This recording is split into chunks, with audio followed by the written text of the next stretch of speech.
Hi, it's Emmy here. I am doing another video following on from my second round of EC chemo, and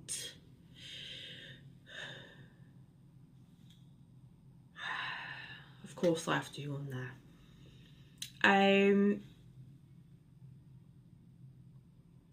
It's been a slightly different experience. I still feel exactly the same tiredness wise. That will never let up with chemo.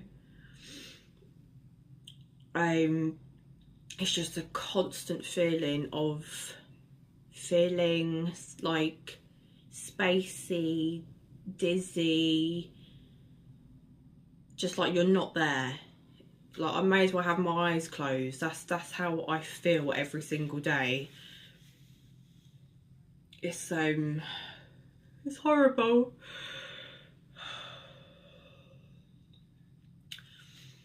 But compared to the first round, I haven't had a bad reaction. I mean, fingers crossed I still don't. The last time it took over a week for me to have a reaction, but I do feel slightly different this time round, and I think it is because I have been able to rest. Whereas last time I was just on the go, like constantly after my first round, and you should really take the first week to rest as much as you can. But that's very hard having a baby, especially one who is constantly on the go now and so active and always wants to play. It is very hard. But she went away with Daddy for a few days, so I could literally stay at home and just rest, and that's exactly what I did. I just stayed on the sofa and watched films. And I haven't done that in, I can't even remember. So it was really needed, really needed. I still feel like shit, but I'm going to, you know. Yeah, so I'm just tired. My cortisol levels are low yet again. They are referring me to see an endocrinologist. I'm yet to wait for an appointment for that, but my cortisol levels keep being not ridiculously low, but low to a point of where they're now like, okay, we're gonna have to get her seen. And obviously, you know, that's probably a reason why I do feel like this constantly. Like I can't do anything now, and I'm telling you I can't. I'm in every single day. You know, I'm looking after my baby when my partner's at work. That is enough for me. I can't take her out on my own. I am way too scared to do that because I feel so spacey. I feel as if my awareness and like my reactions and that just would not be quick enough like they were before. I'm not who I was before this. So yeah, I'm in all the time. I can't do anything. I can manage you know, a stroll here and there, but if I walk, that's me done for like however many days after. It's horrible. I used to be able to go for miles and miles and miles, and I just can't do it now. It's even if I just like, you know, do a bit of cleaning, I just can't do what I used to do. Sorry, my eyes are so sore. They're so sore.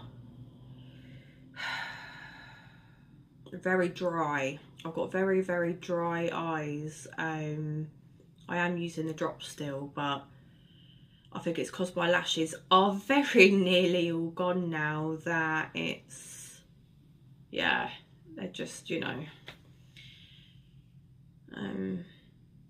guess just more susceptible to being dry as hell. Yeah, so I haven't got any hospital appointments this week, which is, I think, probably the first time since I've been diagnosed that I've not had at least one appointment for, like, in a week. So, do I?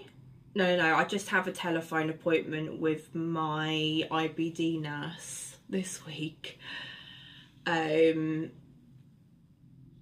Yes, and then next week I have my CT scan at the Royal Free in London. So they will be seeing if they can use my tummy to do my reconstruction surgery when they do my double mastectomy. I hope and pray that they can, because yeah, like, I really hope that they can use my tummy, because I do not want to use any other area of my body. So fingers crossed they can use it. I really am trying to eat more. That will help me put on a bit of weight. But yeah, we'll see anyway. I mean, it doesn't really matter. As long as they can use my tummy to do something, you know, they'll work their magic. Yeah, so I've got that next week, and I've actually also next Thursday I have a reading with a lady who lives not that far from me, and she's going to be doing a reading for me to see if my mum possibly comes through. Because I haven't obviously been able to grieve very well with having cancer, I want to do things where I can just try and feel my mum being close to me, you know, as much as possible. So I've got a reading with her in person next Thursday. So oh my gosh, I'm hoping and praying that my mum comes through. I've got my mum's earrings in, so I'm going to be taking them. These were the earrings that she actually wore as well, up until the day that she passed. Even after. And I'm going to take a photo of her as well. So, oh my gosh, if my mum would come through and just to let me know that she's even just standing there beside me through this, that's all I need. It has been so hard, because you're so drained. It's like your emotions kind of shut off, and if you start crying and you become, you know, emotional, which I have, obviously I have done a lot of crying, but it's like your body just doesn't allow you to properly. I guess because if it did, then you'd just be a puddle on the floor. But I want to do some things that I know that could possibly just make me feel closer to my mum through this time. Yeah, so my next chemo is on the 1st of October. And then I have my final chemotherapy round on the 22nd of October. And bloody hell, I hope and pray that this is it. I really hope that this is all the chemotherapy that I need, and that we go ahead with my surgery. Hello, darling. We have my surgery. Hello. Oh. And everything goes as great as it can with that. And then if I need to have radiotherapy to kill anything afterwards, then, you know, I will do anything that is needed. Oh, baby. Do you want to sit here? Oh. You're getting tired, aren't you, darling? Careful.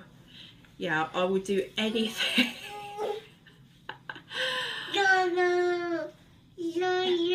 She is a crazy one.